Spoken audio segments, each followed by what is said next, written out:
l'Afrique, effectivement, est un continent sous-peuplé. Je vais vous prendre quelques exemples concrets. Quand vous prenez, par exemple, un pays comme le Congo RDC. Le Congo RDC, sa superficie est plus grande de 47 000 km² que la superficie de l'Espagne, de la France, de l'Allemagne, de la Suède et de la Norvège réunis. C'est 5 pays. Leur superficie, quand tu les réunis, la superficie du Congo RDC est plus grande que la superficie de ces 5 pays réunis de 47 000 km². Et ces 5 pays réunis font à peu près 290 millions d'habitants, alors que le Congo RDC ne fait que 86 millions d'habitants. Vous prenez un pays comme le Gabon.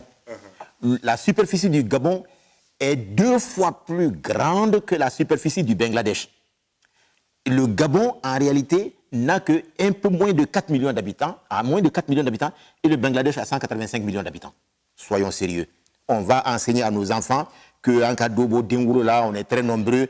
Alors, quand tu prends par exemple un pays comme la Chine, ou bien l'Inde, pour prendre le cas de l'Inde, la superficie du continent africain fait 3 fois et demi, à peu près, la superficie de l'Inde.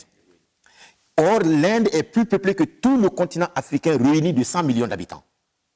Et voilà des choses simples qui sont là sous nos yeux à tous les jours, qu'on doit apprendre à nos enfants au lieu qu'on vienne leur mentir. Et qu'on nous amène des plannings familiales, des ceci, cela, pour dire qu'il faut réduire les naissances, il faut ceci, ça, il faut ceci. Mais c'est pourquoi nous devons enfin nous réveiller en Afrique.